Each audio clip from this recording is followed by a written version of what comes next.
All right, let's jump right into this explainer. We've all heard them, right? Prosperity catchphrases, daily mantras, loud declarations of wealth. But you have to ask yourself, can simply stating that wealth is on its way actually translate into real, bankable results? Today, we're breaking down that incredibly popular phrase, money cometh.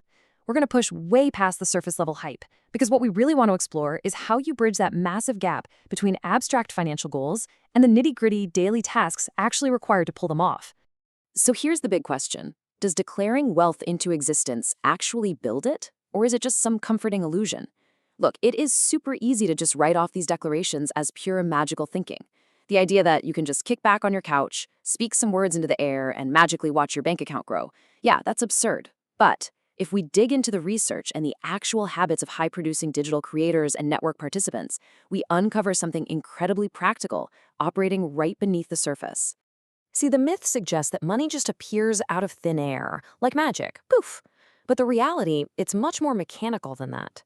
The phrase money cometh actually operates as a highly effective psychological control system for executing really hard work. It's definitely not a replacement for action. Instead, it's the framework for the energy, the focus, and the underlying purpose behind that action. It's essentially a tool designed to sustain the momentum you need to manage and grow personal capital over the long haul. Section 1. The psychological fuel. Think about it like this. When you're stressed about finances, your brain's threat detection filter, it's called the reticular activating system, by the way, is constantly scanning your environment for evidence of limitation and loss. It's always looking for the bad news. But by repeating a phrase like money cometh, you are intentionally forcing a cognitive reframe. You're actually self-priming your brain to hunt for opportunities instead of threats. You are literally rewriting those subconscious scripts that dictate your financial behavior and your tolerance for risk. And this cognitive reframe gives you 3 massive advantages. First, focus amplification. This lets you spot market patterns and software utility you totally would have missed otherwise. Second, it's an anchor for behavioral consistency. It helps you fight off present bias, that overwhelming urge to just ditch your long-term goals for a quick, immediate reward. And third, it promotes highly rational decision-making by lowering your physiological arousal levels and your financial anxiety. It basically lets your prefrontal cortex actually do its job, so you can execute complex, multi-step projects without going into a blind panic. Which brings us to Section 2, bridging abstract to action. Now, a declaration is completely useless if it just hovers out there in the ether. It has to hit the ground. You have to bridge that gap using 3 specific steps of alignment. Step 1 is mental alignment. This means making sure your daily habits aren't secretly contradicting your wealth declarations with feelings of doubt or scarcity. Step 2 is operational alignment. This is the practical side, configuring your digital tools, your publishing platforms, and your automation software to actually support that growth. And step 3 is values alignment. You got to ensure you're consistently delivering genuine market value and constantly iterating on your content to meet the actual real-world needs of your audience. Just look at how beautifully this table illustrates the shift from abstract to operational. Notice how declaring growth translates directly into functional reality and actual revenue. If you truly believe growth is inevitable, your functional reality becomes utilizing script-to-video automation software, which then yields the tangible result of scaling a newsletter to, say, 2,000 subscribers. If you declare that your creative output has value, well, you actually sit down, produce, and meticulously tag diverse music tracks, resulting in diversified income streams. Or if you declare network participation yields rewards, you go and actively manage your digital wallets, which leads straight to successfully capturing those rewards. It's taking the abstract and making it operational. All right, Section 3, the repetitive daily grind. Because once you have that alignment, you need discipline. And let's be honest, discipline usually looks incredibly boring from the outside. We're defining repetitive here as the sheer endurance of doing the exact same work every single day to ensure growth. It is a grueling daily grind. For a digital publisher, maybe this means adhering to a strict 500-word per topic writing protocol every day, no exceptions. For a music creator, it means opening up your software, setting the tempo, building the track, mixing it, whether that's country, folk, or modern Latin pop, day in and day out. It's the work that really doesn't change much, but if you stop doing it, your momentum completely flatline. And when that inevitable monotony and fatigue finally hit you, and they for sure will, this abundance mindset acts as the fuel to keep you from abandoning your daily strategy. We all know how easy it is to get bored doing the exact same thing every day.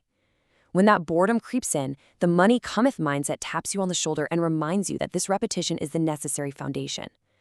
It shifts your perspective completely from, ugh, I have to do this boring task, to wait, this is the exact mechanism bringing my wealth to me. Let's move to Section 4, Mastering Technical Maintenance. Now, beyond the repetition, there is the incredibly frustrating world of specialized digital tools and under-the-hood mechanics. Technical maintenance is the super unglamorous problem-solving required just to get your work in front of an audience. We're talking about fixing Windows registry errors so your PC actually boots up. We're talking about managing specialized crypto wallets like Phantom or Solflare. Or tracking data cycles, they're called epochs, in decentralized networks like Grass to make sure your node connection stays active. Because if you don't get the settings exactly right, you simply do not get the rewards. You're basically acting as the sole engineer for your own content pipeline. And this is where it gets real.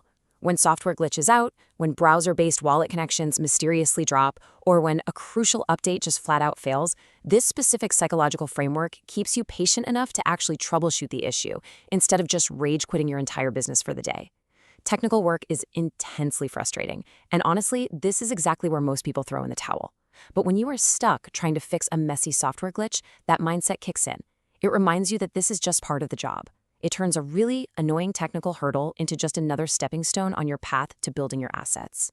Section 5, the revenue-generating reality. 89. That is 89 books. This massive, massive library was built purely through those disciplined, repetitive, daily writing protocols we literally just outlined. Think about that for a second. 89 books do not just write themselves because you wished for them really hard. They get written because a psychological declaration of wealth basically forced the author to sit down and execute a 500-word per topic mandate every single day, without quitting. The absolute reality of this system is sustained momentum. By refusing to quit during those repetitive, boring grinds, and refusing to rage quit during the maddening technical failures, you actually build a substantial library of creative assets. You successfully capture decentralized network rewards simply because your wallets and nodes were diligently maintained. And you preserve your business continuity. You prove that your systems are robust enough to survive, even when you're physically relocating your entire setup across the country. The abstract belief is what fueled the discipline, and the discipline generated the physical reality. So I'm going to leave you with this to consider, and I want you to really genuinely think about your own daily workflows right now. Are you just speaking abstractly about wealth, or are your repetitive daily grinds and your super frustrating technical checkups actually paving the concrete road for it to arrive? Are you matching the sheer magnitude of the wealth you anticipate with the quality and the discipline of your daily output? Because as we've clearly seen today, the real magic doesn't happen in the declaration, it happens in the grind.